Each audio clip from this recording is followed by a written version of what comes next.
সুপ্রিয় দর্শক শ্রোতা, আসসালামু আলাইকুম। কেমন আছেন? আমি একটি ছাদের উপর দাঁড়িয়ে আছি, যেখানে রডের বার্নিং চলতেছে। এই যে আমরা দেখতে পাচ্ছেন এখানে 4টি কলম আছে। এই যে 1টি, 2টি, 3টি এবং এই যে 4টি।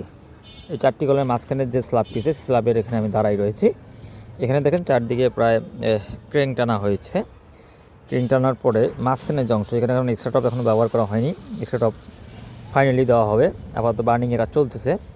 মাঝের যে অংশটা দেখতে পাচ্ছেন, এটি মেইন রড এবং বাইন্ডার রড সম্বন্ধে আমি আপনাকে বলতেছি।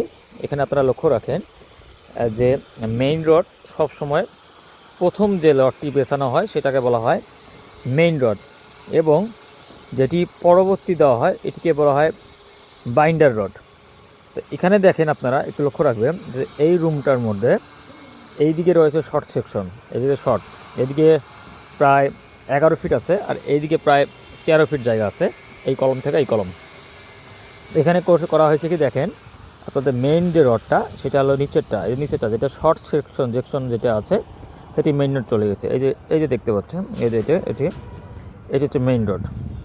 আর উপর দিয়ে যেটা এই লাইনে চলে গেছে দেখতে পাচ্ছেন, ভার্টিক্যালে চলে গেছে, এটা হচ্ছে বাইন্ডার রড।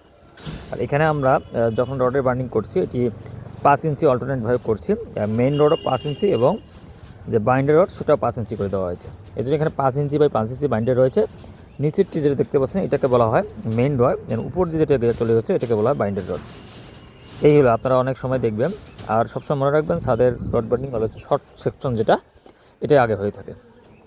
আশা করি আপনাদেরকে সংক্ষিপ্তভাবে আমি বুঝিয়ে দিতে পেরেছি যে মেইন রড এবং বাইন্ডার রড কীভাবে বসে। আর যে ক্রেনগুলো দেখতে পাচ্ছেন, এই যে ক্রেন, এই ক্রেনগুলো সাধারণত L/4 হয়ে থাকে, L/4 হয়ে থাকে। এবং যে এক্সট্রা টপগুলো হবে, এখনও হয়নি, যে এক্সট্রা টপগুলো হবে কাটা রড যেগুলো, এগুলো L/3 হয়ে থাকে। এক্সট্রা টপগুলো আমাদের এখানে কেটে রাখছি, এগুলো এখানে একটু পরে প্রোভাইড করব। তো আশা করি আপনারা বুঝতে পেরেছেন। আর সবসময় বারান্দা, যেদিকে বারান্দা আছে, এদিকে বারান্দা আছে, আমাদের এদিকে বারান্দা আছে, এই বারান্দাগুলোতে সাধারণত ডাবল এক্সট্রা টপ ব্যবহার করবেন। এটি আপনি ইচ্ছে করলে 12 মিলি রডও ব্যবহার করতে পারেন বা 10 মিলি ডাবল এক্সট্রা টপ ব্যবহার করতে পারেন। এটা লোডের উপর ডিস্ট্রিবিউশন করে যেটা আসে ওটা করতে হবে। আশা করি আপনাদেরকে বুঝাইতে পেরেছি। আসসালামু আলাইকুম।